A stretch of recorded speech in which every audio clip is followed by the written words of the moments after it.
I'm Frankie Tech, and these are my thoughts on the Redmi Note 9 Pro China launch.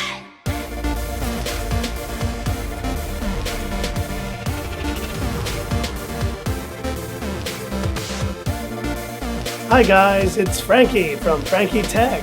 Good to see you guys again, and I just wanted to share some thoughts about yesterday evening's Redmi Note 9 series launch in China. Now, I was celebrating Thanksgiving, so I didn't have a chance to live stream the event, but just now wanted to share my reaction on the 3 devices that were announced, and it looks to me like a number of these are either very similar or are essentially rebrands of phones that I've already reviewed here on the channel. Number 1, we have the Redmi Note 9 Pro, which I think the closest equivalent I've seen on the channel is the Mi 10T Lite. With a 4820 mAh capacity, the same 120Hz IPS LCD display, and a look as well that is almost identical, maybe minus the full kind of circular black camera cutout. I actually prefer the look here on this Mi 10T Lite, and the same Snapdragon 750G processor, which has been terrific on this phone. The one key difference between the Redmi Note 9 Pro and this Mi 10T Lite is the camera, and Xiaomi introduced the Samsung HM2 sensor, the second generation of the sensor we saw on the Galaxy S20 Ultra. Now that's pretty exciting, and it's almost like they've taken a better version of the camera we saw on the Mi 10T Pro and put it into a phone. The rest of the specs of this cost 279 euros. So it's almost like they took a mid-range phone and put a flagship camera on it. Now I would have loved to see a Mi 10T Pro equivalent with that camera. That would have been, I think, a far more interesting device. But still,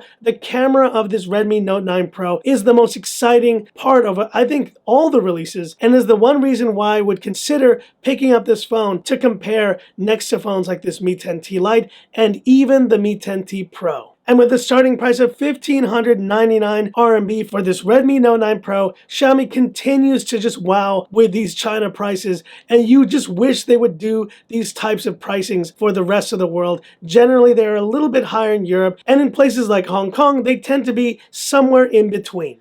We then saw the release of the Redmi Note 9 5G with a Dimensity 800U that I've used actually in a number of phones. Dimensity 800 is a solid mid-range chipset. You also get a 6.53-inch display, so a bit smaller than this one, 5,000 mAh battery, and a triple camera setup, including a 48 megapixel camera setup with an 8 megapixel ultra-wide and a 2 megapixel macro camera. Now, of the 3 announced phones, this is, you could say, the most original or kind of newest device, and is the likely candidate of what we might see as a Redmi Note 10 release in the future. As much as I want to believe it, I don't think that Xiaomi is going to put the 108 megapixel flagship camera into their Redmi Note 10 globally. It would just undercut the cameras on their other Mi 10T series phones and even Mi 10 Pro phones by too much. And this Redmi Note 9 came at a starting price of 1,299 yuan, so I think what you're getting for this phone is a terrific deal, and that's why I think this would likely be the prime candidate for a global release in a Redmi Note 10 series phone. And last but not least, we saw the release of this Redmi Note 9 4G in a variety of colors, but I definitely saw through all of that with a 6,000 mAh capacity, 6.53-inch display, triple camera setup on the back, and the Snapdragon 662. Guys, this is a rebranded Poco M3. And the Poco M3 I've been using for 10 days now. It's a terrific budget device, but now that we see the China pricing for essentially its rebrand, we have a better idea of where this phone fits into Xiaomi's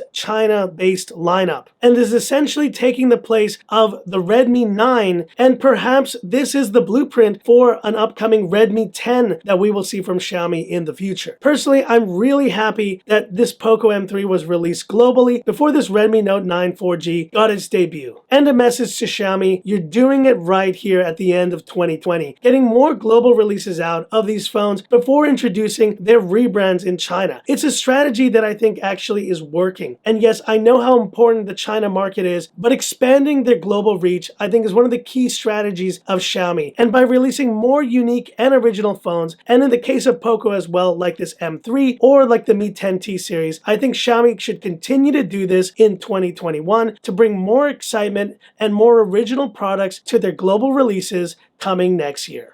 But that's it for my quick thoughts on this Redmi Note 9. And overall, I still stand to what I said. I'm more excited about how this is going to manifest in a Redmi Note 10 global series. But I'm so glad that even with the China variants, that there's still going to be an option for this incredible looking rose gold beach finish. It is a stunning look on this Mi 10T Lite, and it's a stunning look for the China variant Redmi Note 9 Pro as well. But hit me up in the comments. What were your thoughts on this Redmi Note 9 series launch in China? And which of these three phones would you be most excited about for a global release? Hit me up in the comments. I'd love to hear about it. And that's it for this video. If you liked it, give me that thumbs up. And if you love the content of Frankie Tech, subscribe to the channel. Hit the bell icon for future updates. Thanks for watching all my Poco M3 coverage this week. It was a lot of work, so I do appreciate all the support. So that's it for this one. TGIF, a happy Thanksgiving weekend to you all, and this is where I leave you by saying, this is Frankie Tech signing off. Have a good one. Wow, Xiaomi, a great Redmi Note 9 series release, but I feel like I've reviewed them already.